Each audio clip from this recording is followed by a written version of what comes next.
aku taunya dari suaminya itu. Jadi dia bilang kayak, Mbak, saya udah pakai lengan panjang. Aku dicubit-cubit, hah?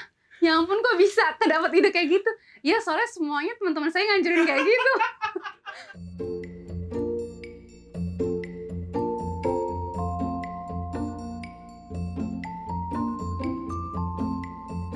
Perkenalkan, saya Bidan Israna. Saya sudah 3 tahun menjadi seorang bidan.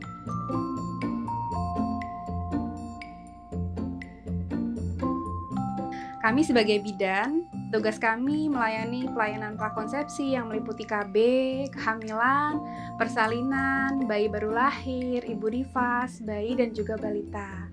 Nah, kalau misalnya kami menemukan kejadian yang berisiko tinggi, kemudian ada komplikasi, maka nanti kami akan melakukan kolaborasi dan juga rujukan kepada dokter spesialis kandungan dan juga dokter spesialis anak.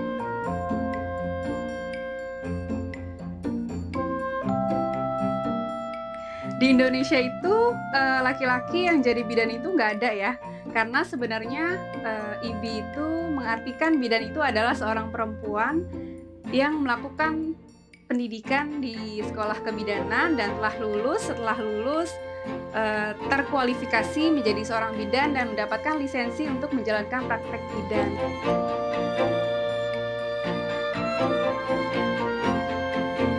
Bidan itu sebagai tenaga kesehatan pun kita nggak bisa membatasi budaya dari masing-masing pasien kita. Nah, kebetulan waktu itu ada budaya yang menurut saya agak unik ya. Jadi antara dua orang tua ini tanggal lahirnya itu dihitung. Kalau dia lahir di jam 7 di hari itu adalah hoki. Jadi anak ini nanti akan jadi raja. Diibaratkan dia akan mendapatkan rezeki yang berlimpah, terus kaya raya dan dermawan dan lain sebagainya. Udah gitu tuh pas udah mulai jam 6 kan udah mendekati jam 7 tuh. Itu tuh benar-benar pembukaan 9. Jadi udah detik-detik mau lahir. Pembukaan 9 itu benar-benar Bu Bidan gimana sih caranya supaya kita benar-benar tepat waktu? Oh coba dipijit aja pakai pijat oksitosin. Memang kan ada ilmunya kita ya untuk pijat oksitosin untuk induksi alami itu supaya lebih memudahkan proses pembukaan.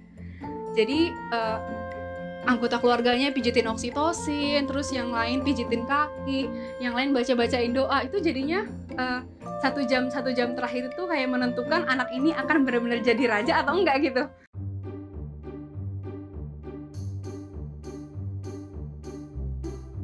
Suami-suami tuh kalau misalnya mau nolongin ibu yang melahirkan, itu mereka tuh udah tahu kalau harus pakai lengan panjang.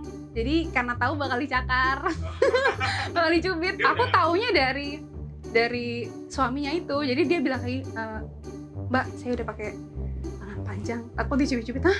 Ya ampun, kok bisa dapat ide kayak gitu? Ya soalnya semuanya teman-teman saya nganjurin kayak gitu. Berarti kayaknya udah terkenal gitu tips dan trik gitu.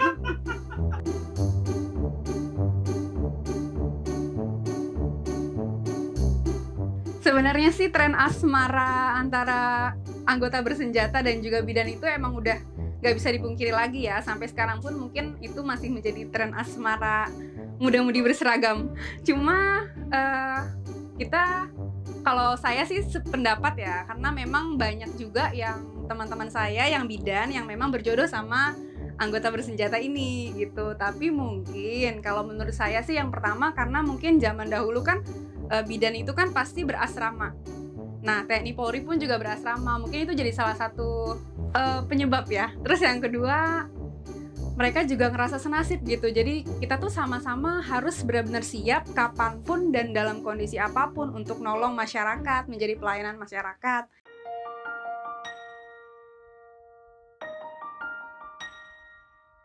Tantangannya itu pertama, kita harus menggunakan APD sesuai dengan protokol kesehatan apabila kita melakukan tindakan pada ibu dan anak. Terlebih lagi yang kita layani itu adalah ibu hamil, ibu menyusui, dan juga bayi yang memang imunitasnya jauh lebih lemah daripada orang yang normal.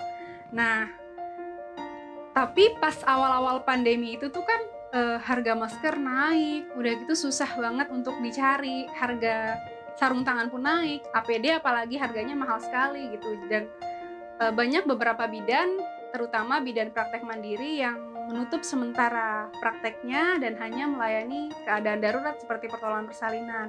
Karena memang kita terbatas dalam segi APD. Jadi pada saat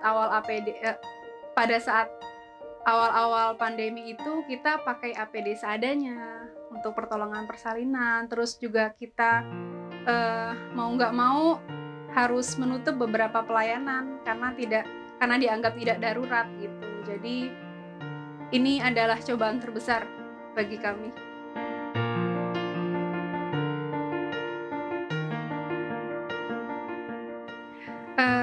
Yang saya lihat ya, kalau ibu melahirkan itu pasti melahirkan manusia baru.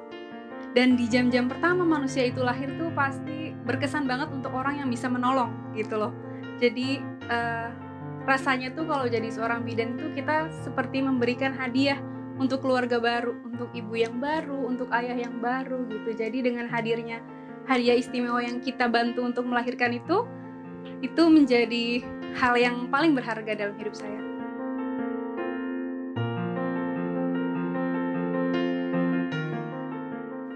Bidan itu pendamping perempuan. Jadi kalau namanya pendamping itu pasti rasanya lebih dalam.